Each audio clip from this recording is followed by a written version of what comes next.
quarta aula a gente vai conversar sobre o público-alvo de uma obra didática. Como esse é um curso para produção de material para o PNLD, então a gente já tem um indicativo de que o nosso público-alvo pertence a alguma rede pública de ensino, né?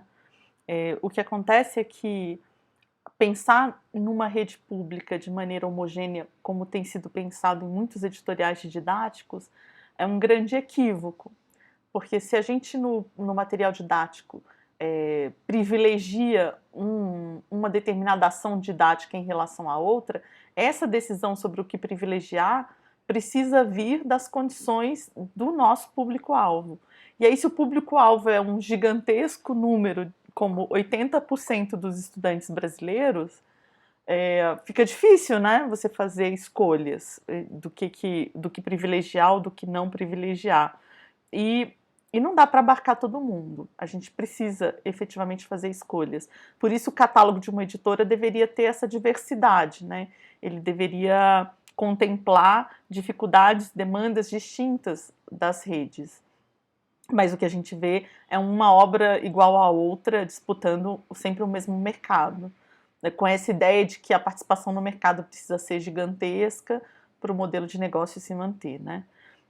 Então, eu trouxe aqui uma proposta de reflexão, enfim, de discussão, pensando num público desse curso como pessoas que, como eu, querem produzir o seu próprio material didático. Então, para pequenos editores e não para grandes.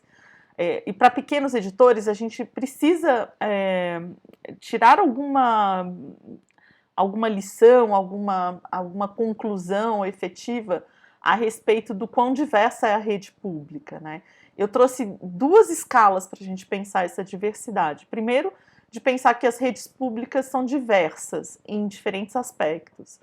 A rede estadual paulista é diferente da rede estadual acreana, que é diferente da rede estadual paraibana, que é diferente da rede estadual gaúcha. Pensando só em rede estadual. Se a gente for pensar em rede municipal, são mais de 5.500 municípios no Brasil. E eu duvido que haja uma rede semelhante à outra, em quaisquer aspectos que se queira considerar.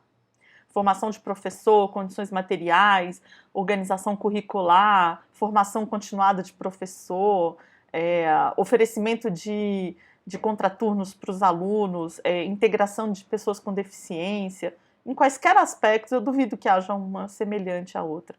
A rede federal é outra enormidade, né? Porque a gente tem as escolas que são administradas, que são ligadas diretamente, né, ao Ministério da Educação, como o Colégio Pedro II, como as universidades, os institutos federais que têm ensino médio, mas a gente tem também as escolas de aplicação dentro das universidades, né? Que aí é uma gestão da universidade, mas também é uma rede pública. Então, são situações muito diversas. Essa é uma escala. A outra escala é a gente pensar que uma mesma rede tem desigualdades dentro dela. Então, as escolas de uma mesma rede contam com condições materiais diversas. Pode ser que o regramento seja o mesmo, mas mesmo o regramento muda de escola para escola. Eu que dei aula por várias escolas da rede estadual paulista, posso dizer para vocês, às vezes, numa mesma diretoria de ensino, você tem interpretações diversas do que seja um conselho de classe, do que se possa ou não fazer num conselho de classe.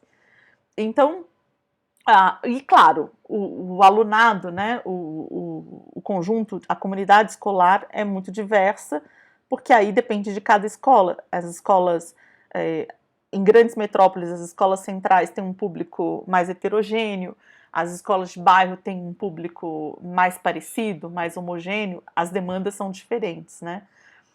Por fim, tem uma reflexão que todo mundo que faz livro didático deveria fazer a respeito do quão adequado é o seu material para turmas numerosas.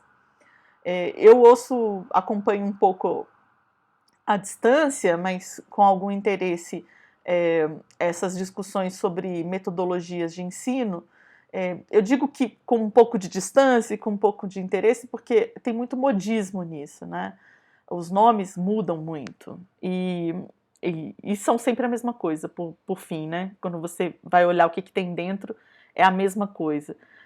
Mas, enfim, tem discussões relevantes sobre isso, né, a respeito de como a escola precisa sair desse modelo de o professor que oferece um conhecimento e depois cobra numa prova, a tal da educação bancária, nos termos freirianos. E aí, o que eu penso que é a principal crítica que eu faria a esses gurus de educação, essas pessoas que vendem esses conhecimentos em livros, em palestras, em conferências, em consultorias, por aí mundo afora, na rede pública também, embora a rede privada seja mais profícua em absorvê-los, é o fato de que boa parte dessas críticas ao modelo tradicional, esse do professor que fala, do aluno que escuta, não considera que se a gente não muda as condições materiais em que operam esses professores, pouca coisa pode ser feita para modificar essa situação. Se você tem 40 alunos, não dá para você falar em organizar aula com experimentos, organizar aulas com dinâmicas de grupo, sem considerar que são 40 alunos que estão ali dentro daquela sala de aula. Eu vejo, às vezes, em livro dizendo assim, divida os alunos em grupos, dê tarefa para os alunos, e depois cada grupo deve compartilhar com os colegas da sala aquilo que aconteceu, aquilo que eles discutiram, ou o resultado a que eles chegaram. Na minha experiência com o ensino médio, já aconteceu de eu separar 2 aulas, uma dobradinha, para os alunos apresentarem os jogos que eles tinham criado, e eles ocuparam as 2 aulas simplesmente apresentando os jogos, a gente não conseguiu jogar nada. Eu não consegui jogar com os alunos, sentar e jogar com cada um dos alunos. Porque eles foram, embora eu tenha limitado o tempo de cada grupo, eles foram demorando tanto, atrasando tanto, e entre um grupo e outro ficava às vezes um vazio de 2, 3 minutos, porque o outro grupo ainda não estava preparado, porque isso, porque aquilo. No fim, sei lá, faltando 15 minutos para terminar a dobradinha, eu falei, gente, vocês ocuparam tudo falando e nós não vamos jogar. E aí vários grupos ficaram muito chateados depois com a nota que receberam, porque supostamente eu não tinha entendido o jogo deles. Mas eu realmente não podia entender o jogo deles sem jogá-lo, né? E aí foi uma escolha deles ocuparem a aula. Eu entendo, obviamente, que isso é um aprendizado sempre para nós professores, para os alunos também, mas são situações que, com criança, por exemplo, criariam uma frustração. Eu teria que abrir 2 outras aulas na semana seguinte, o que iria furar completamente o meu planejamento, e a gente sabe que planejamento de componente que tem pouca aula é difícil, é duro, né? Você não tem muito espaço de manobra, mas eu teria que abrir, porque eu teria que jogar com as crianças, sentar e jogar com elas, para evitar a frustração. No médio, eu deixei que eles lidassem com as consequências da escolha que eles fizeram. A minha sugestão de organização da aula tinha sido uma apresentação de 1, 2 minutos. Teve grupo que levou 20 minutos falando. Então, turma numerosa tem isso, entende? E às vezes é exaustivo, você forma 8 grupos na turma, cada grupo tem 5 alunos, que é um grupo grande, e depois você tem que ouvir 8 vezes a mesma coisa. Então, aí os alunos começam a não ouvir, aí uma parte começa a conversar enquanto o grupo está falando. Então, assim, vira uma dinâmica cansativa, exaustiva. Por quê? Porque a turma é numerosa. Turma numerosa impõe desafios grandes para situações de aprendizagem que a gente entende como mais efetivas. Então, muitas vezes, não é que o professor esteja resistente a usar situações de aprendizagem que fujam, né, dessa dobradinha, professor que fala, aluno que escuta. A questão é que tudo leva a muito planejamento e muito trabalho.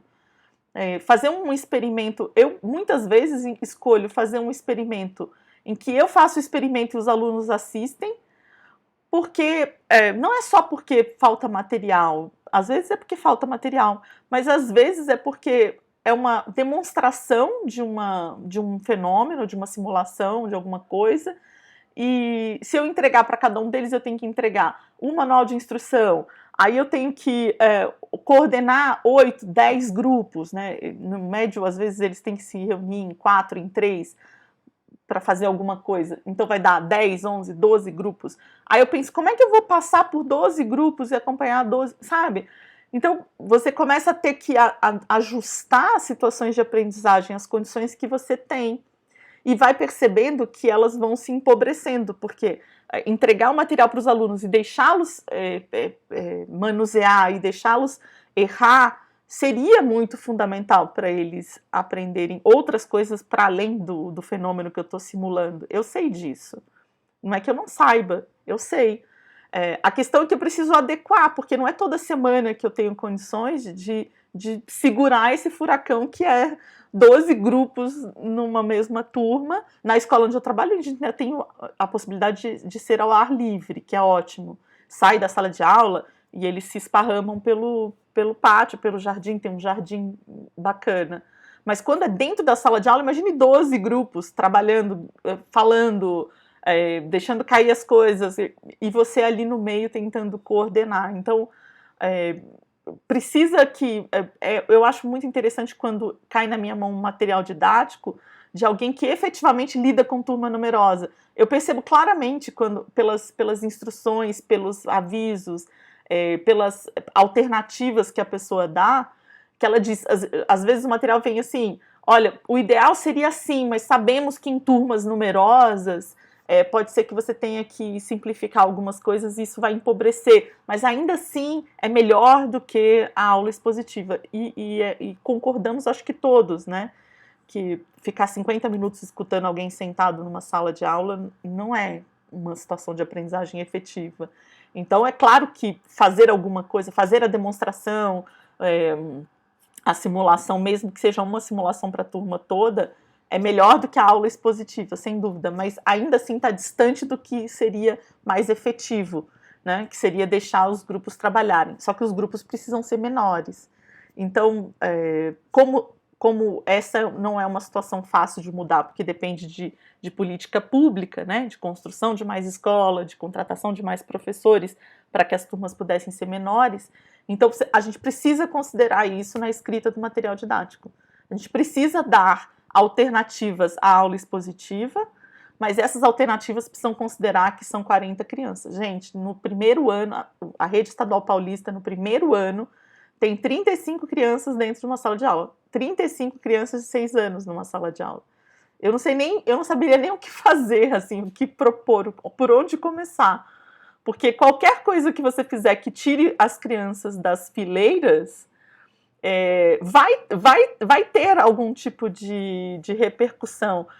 E nós, professores, somos cobrados não só pelo que fazemos dentro de sala de aula, mas pelos impactos nas outras salas de aula. Então, se os meus alunos começam a falar e a falar alto e a derrubar coisas, vão aparecer pessoas à minha porta para me cobrar isso. A gente tem que pensar nisso também, né? Que a gente está sendo cobrado por muitas coisas. O mesmo conjunto de regras que é imposto aos alunos também é imposto a nós, professores. Nós também estamos sob o olhar, né, de controle da gestão da escola. E aí, se alguém tem alguma proposta interessante que vá, de alguma forma, flexibilizando essa situação do professor que fala e que vai conferindo autonomia às crianças de maneira que lá pelo 3º, 4º ano elas possam se organizar em grupos, receber instruções, seguir essas instruções, realizar coisas, isso é maravilhoso. Isso é uma grande contribuição que se pode dar à escola pública brasileira, por vários motivos, né? Porque libera o professor para atender mais de perto. Não tem nada, gente, tão relevante quanto você poder sentar do lado de um aluno que está com dificuldade e escutá-lo. Assim, eu já vivi essa experiência e você caminha, a gente acelera a possibilidade de oferecer situações de aprendizagem efetivas para esses alunos quando a gente pode sentar e escutá-lo. E muitas vezes você passa meses pensando, eu preciso achar um jeito de criar uma situação para sentar ao lado desse aluno e escutá-lo, porque os pais não vêm fora do horário, porque eles não, enfim, não podem ficar depois do horário para conversar. Então você tem que ser ali na sala de aula. Então você precisa abrir situações, né, criar situações em que os alunos se envolvam na atividade sozinhos e você possa sentar ao lado desses alunos por às vezes 2, 3 minutos, e escutá-los para poder avançar, né? Eu trouxe aqui uma lista de coisas que eu considero vitais para a gente decidir qual é o público-alvo do nosso material, que são, enfim, situações, são critérios, né, que ajudam a gente a ir hierarquizando, classificando essas escolas públicas, e aí tomar uma decisão sobre qual delas, qual grupo, né, de escolas nos interessam. E eu considero que as condições materiais da escola são um dos fatores principais. Essa lista não está em ordem assim, do que é mais relevante do que é menos relevante. Todas esses cinco itens me parecem muito relevantes. É que as condições materiais podem matar a possibilidade de você fazer uma coisa ou outra, né? Muito livro fala assim, faça uma horta na escola. Eu já trabalhei em escola que não tinha nenhum espaço impermeável. Não tinha essa história de horta, assim. Era uma mini prisãozinha, assim. As escolas estaduais têm uma arquitetura pavorosa, aquelas que foram feitas ali nos anos 80, 90, elas parecem mini prisões, assim, aquela janela com grade, aqueles corredores imensos, assim. Então, condição material é condição limitadora mesmo, né? Não tem biblioteca, não tem biblioteca. Levei anos para descobrir onde é que estavam os livros, os atlas que chegavam do IBGE. Tinha escola que eu não consegui descobrir onde é que estava. Provavelmente está dentro de uma caixa guardada em algum depósito, porque recebeu e não tinha um lugar para guardar, né? Então, tem condições materiais na escola. Tem projetor, não tem projetor, tem televisor, não tem televisor, tem tablet, não tem tablet, tem Wi-Fi, não tem Wi-Fi, tem condições, sabe? E a gente precisa trabalhar com essas condições, né? O segundo item é a formação dos professores, e aí eu não estou falando de se é má formação, boa formação, eu estou pensando mais objetivamente, que é, você está fazendo um livro de ciências da natureza para o 1º a 5º, você tem que considerar que o professor é um pedagogo, ele não é especialista em ciências da natureza, ele não é especialista em ciências da natureza, nem em geografia, nem em história, nem em matemática, nem em arte, nem em educação física e nem em língua portuguesa. Ele é um professor, ele é um profissional que cria situações de aprendizagem para todas essas áreas, mas ele não é especialista em nenhuma delas. E o professor de 1º a 5º, ele é muito cobrado para dar conta da alfabetização, para dar conta da matemática. Então, se você vai estar pensando no material de ciências da natureza, em vez de você pensar em, vou ensinar esse professor ciências da natureza para ele ser um especialista. Não, pensa assim, como é que eu posso criar situações em que os alunos aprendam, atinjam os objetivos de ciências da natureza e também contribua para a alfabetização e também contribua para a matemática. Acho que esse é um jeito mais inteligente de você pensar em se aproximar do professor em função de sua formação. Se você está fazendo um material de educação física e arte para 1º a 5º, tem um outro pepino muito objetivo sobre formação. Algumas redes usam um professor especialista, então a educação física é dada por um professor de educação física, a arte é dada por um professor de arte. Mas tem rede que não tem o professor especialista e é o pedagogo quem dá aula. O próprio professor da turma dá aula de arte e de educação física. Você precisa considerar isso na hora de fazer o seu material. O seu material é para quem? É para o professor de educação física formado em educação física? Ou é para o pedagogo que vai ter que dar aula de educação física? Ou é para os dois? E você precisa considerar isso também. Você vai fazer um material de geografia para 6º a 9º. Você tem que considerar que uma parte expressiva dos professores de geografia de 6º a 9º é formado em história, não sabe geografia. Às vezes fez uma licenciatura curta em geografia, às vezes fez 2 matérias na faculdade e já tem o direito de dar aula de geografia. E pega as aulas de geografia. Então, ele está lá. Você não vai mudar isso. Ele está lá, ele não sabe geografia e ele dá aula de geografia. O que você vai fazer sobre isso? Você vai se aproximar dele ou você vai ficar exigindo que ele aprenda geografia? Entende? É uma decisão que você precisa tomar na hora de formular o material. A mesma coisa no ensino médio. Os professores, os autores de sociologia precisam considerar que uma parte expressiva dos professores de sociologia não é formada em ciências sociais. Nem em antropologia, nem em sociologia, nem em ciência política.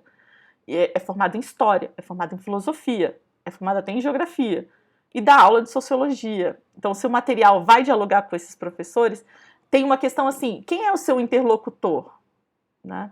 Se você está pensando na formação dos professores, quem é esse interlocutor? Com quem que eu estou conversando? E considerar que você não vai conseguir modificar essa estrutura para que o seu material seja integrado. Então, essa estrutura existe lá na escola. Tem pessoas com ensino médio que têm direito de dar aula de primeiro a quinto. E, mas não é apropriado, não deveria. Bom, mas está acontecendo. No Rio de Janeiro ainda tem curso de magistério. Ainda tem pessoas saindo do ensino médio e adquirindo o direito de dar aula de primeiro a quinto, na educação infantil e de primeiro a quinto. Você não, sabe, isso é um preceito legal, as pessoas têm o direito de estarem dentro da rede. Então, eu acho que é mais inteligente estabelecer com essas pessoas uma interlocução para trocar com elas, né, experiências, de maneira que elas possam fazer o melhor trabalho possível nessa área, na área que é a área do seu material. Depois tem a questão da autonomia na atuação docente. Eu já falei aí da turma numerosa, mas tem uma outra questão que muitas vezes esbarra nessas críticas a professores, que é a ideia de que nós somos completamente autônomos para atuar, né? Então, basta a gente querer, basta a gente amar os alunos, sempre tem essa conversa sobre... Aí apresenta uma pessoa muito amorosa que saiu pelo município visitando os alunos e resolvendo as mazelas todas. Isso é muito pernicioso, né, para a nossa atuação, para nós docentes.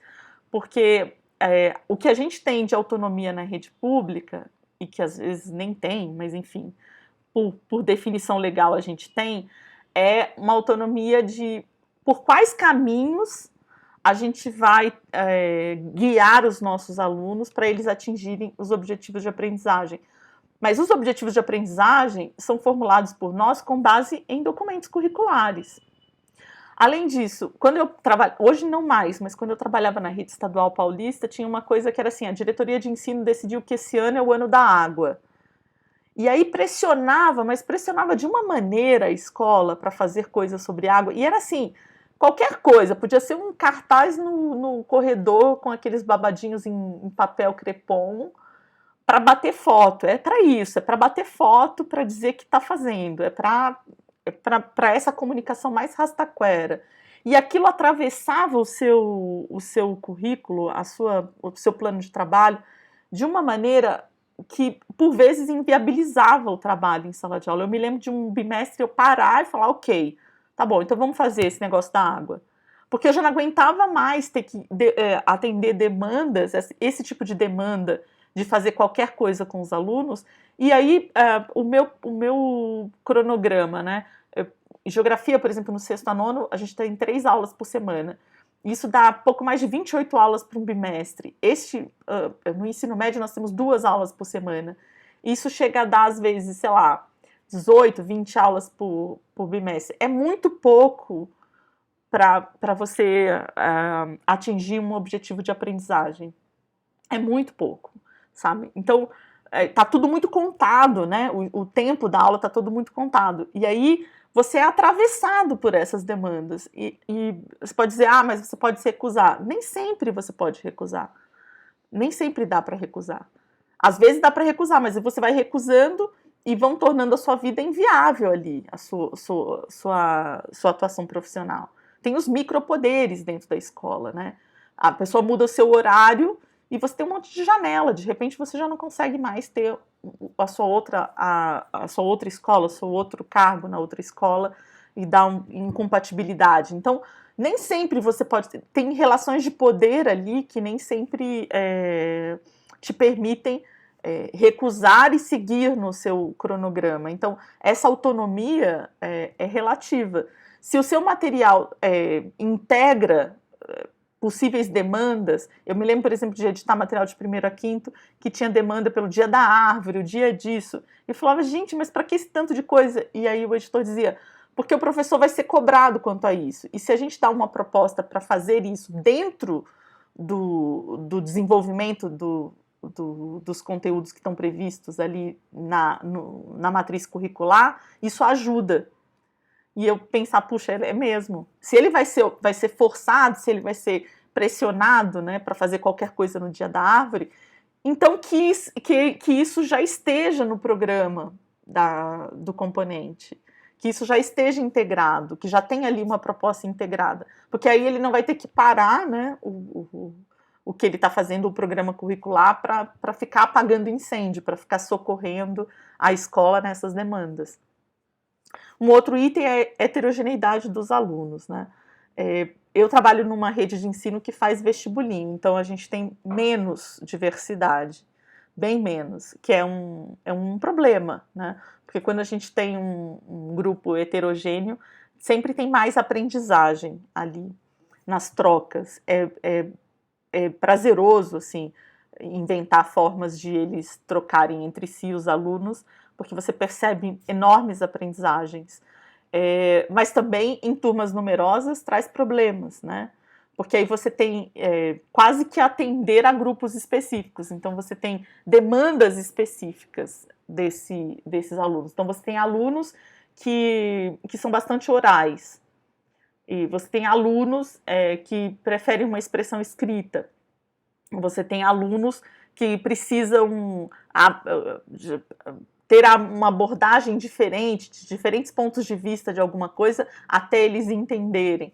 Então, são demandas distintas num grupo numeroso, isso cria, obviamente, um desafio enorme para o professor. Se o material contribui para isso, é claro que esse material vai ser mais bem visto pelos professores, né? E a heterogeneidade dos alunos está muito ligada também à integração de pessoas com deficiência. Porque cada vez mais a gente tem a democratização das relações na escola, e essa democratização leva a uma integração dos alunos com deficiência às escolas que são mais próximas da casa deles, né? Aí, algumas redes vão fazer essa integração de um jeito mais bem feito do que outras. Algumas redes vão organizar escolas polo, que recebem esses alunos no contraturno. E aí essas escolas contam com um professor de educação especial, que tem preparo para lidar com o espectro autista, tem preparo para lidar com a deficiência visual, com a deficiência auditiva, e que apoia as ações do professor em sala de aula. Mas se o material ignora completamente a integração de pessoas com deficiência, isso obviamente cria desafios para o professor, né? Porque se ele tem um aluno dentro de sala de aula que tem uma demanda, para além dessa heterogeneidade que cria demandas distintas, mas cria uma demanda que se poderia chamar de singular, né? É bom que o material ofereça alternativas, né? É bom que o material encaminhe de alguma forma, dizendo, nós em geografia, por exemplo, deveríamos sempre oferecer para o professor, a gente não faz isso, mas a gente deveria oferecer para o professor alternativas de mapas, de maquetes e de mapas táteis que ele pudesse usar para abordar determinados assuntos, né? Então, se o seu material traz orientações para essa integração de pessoas com deficiência, é óbvio que ele vai sair na frente, que ele vai receber mais atenção lá na escola, porque essa é uma demanda que não vai retroceder. Quase que retrocedeu, né, nos últimos anos, mas não retrocedeu. As crianças permanecem na escola, só que a gente precisa que elas efetivamente progridam, porque a evasão no ensino médio é elevadíssima. Então, todos os nossos esforços aí nos materiais de ensino fundamental para facilitar o trabalho do professor na integração dos PCDs é muito, muito, muito bem-vindo. Por fim, a minha pergunta é: qual é o público-alvo da sua obra, né? Para quem que você vai escrever? Qual que é a característica singular da sua coleção, né?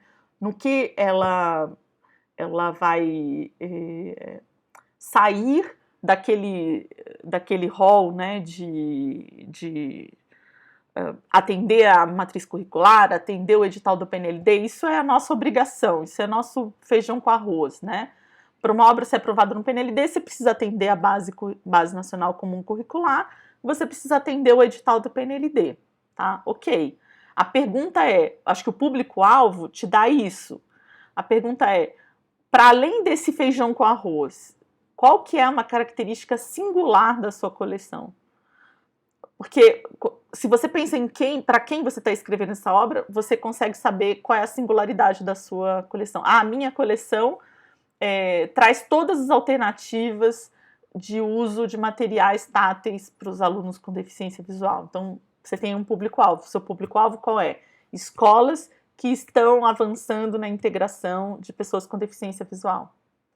Entende? Então, a singularidade da sua obra te dá a possibilidade de você chegar a um determinado público-alvo. Então, conhecer os públicos-alvo possíveis, potenciais para uma obra didática, te garante enxergar, né, possibilidades para que a sua obra tenha alguma singularidade que a faça destacar no mercado.